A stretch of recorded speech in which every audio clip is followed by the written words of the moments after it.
Hey Hubbers, it's Bruce. I haven't done a live video here for a little while, so I thought I'd jump on. I just flew into Perth in a Airbnb here in just outside of Perth. Kind of a nice place actually. It's always kind of a funny time when you fly into Perth from Melbourne because you've got the time change. It's supposed to be, what is it now? 8, 9, 10. It's about 11 o'clock. I should be going to bed right now, but yeah, you get an extra 3 hours and you lose it on the way back.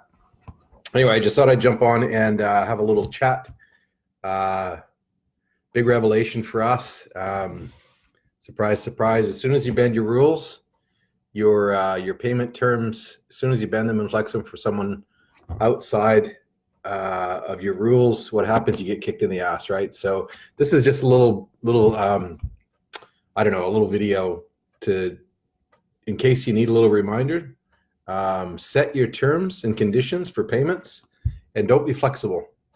You can be flexible in other areas. It might be delivery times, it might be a few other things.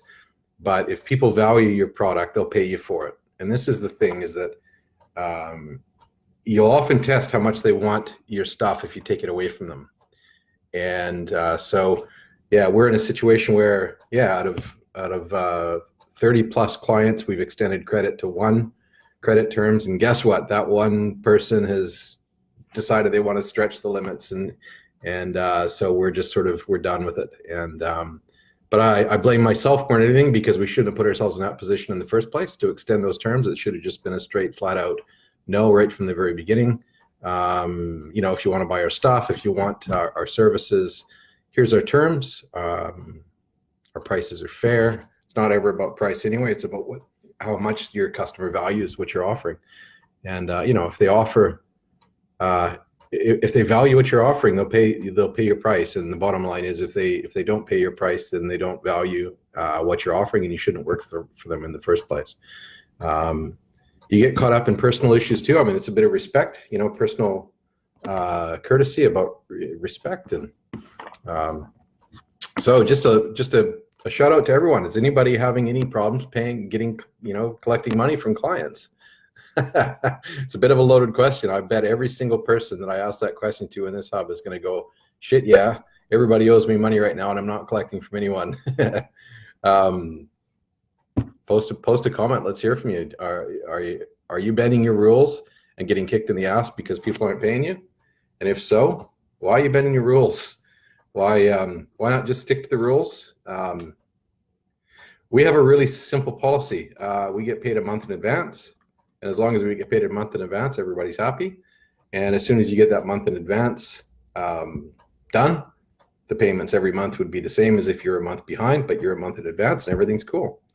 There's a lot of conjecture around kitchen, joinery deposits. Hey, Ryan. Who in business doesn't? Well, we don't. And a lot of our clients don't, because we've changed our terms and we've stuck to them. Like I say, 1 in 30 of our clients, and only because we've bent the rules, not because they did. And virtually, well, I can't say every one of our clients in our program, but certainly the ones that have been with us for a while have made a major change in the money that's owed to them and how they've collected it, so that they can then keep their payables in order.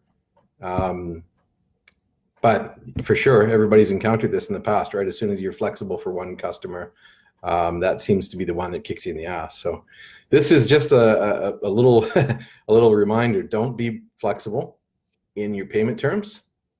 Be flexible in other areas, but don't be flexible in your payment terms. There's no need to. And if they're not willing to pay based on your terms, then, so you're saying ask for 100% up front, like WellSpan do? Well, Ryan, I'm not saying ask 100% up front. What I'm saying is, don't be flexible on your terms. If your terms are 40% up front, stick to 40% up front. Most of my clients are 40% up front, 50% payment before the cabinets get delivered. That leaves the 10% outstanding for the joinery to be installed, which is about 10% of the job, is usually about what the installation cost or charge would be. So, but I would also say that your client should want you so much that they would be willing to pay you 100% up front.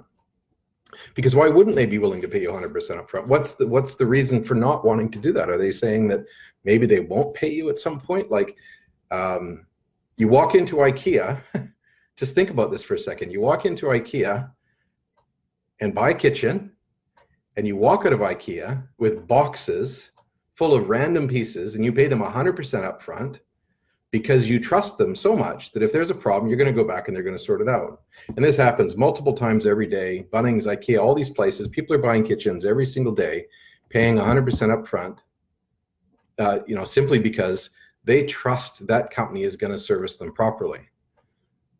You can't walk out of IKEA without paying 100% upfront. So why should a kitchen place be any different? Well, it's different because we allow ourselves to be different as an industry, and we've kind of put ourselves in the soup on this one. So it's a hard thing to change for sure, and it's not going to change overnight. But what I am saying is don't be flexible on your terms, because what happens is you tend to get kicked in the ass. And that happens across the board, where people that we work with are going, you know what, I shouldn't have. I put this job into production and they hadn't paid their 40% and they promised to do it. And now we purchased all the goods, we've got all the stuff made, I paid all the labor, and they're not paying their deposit. And then you put yourself in a bit of a pickle, because now what do? You've got the stuff made, and now the customer's on the front foot.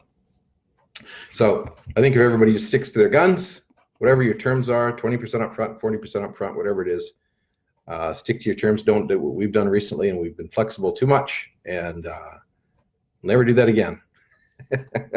That's been said a million times. Never do that again. You always seem to do it at one time. Anyway, I hope everybody's well. Yeah, open up some comments about this. I'm sure everybody's got some ideas on how do you get paid. But my solution is, don't put yourself in a position where you're owed. Don't deliver the cabinets if they haven't paid you for it. Don't start unless they paid their deposit. If it's 10% outstanding for the installation and that's all you're owed, usually that's reasonably manageable, but we can manage this stuff a little better. And just recently, we haven't done a good job of it, and it's just reminded me that I've got to be a little bit more diligent in these situations. So have a good night. I'm going to go and grab a bite to eat, and up early with a client here in Perth, Bob and Sue at Creative by Design, really awesome client of ours here. Yeah, let's hear what you got to say. Post some comments. Let's have a chat about payments. Everybody, have a great night. Bruce, peace out.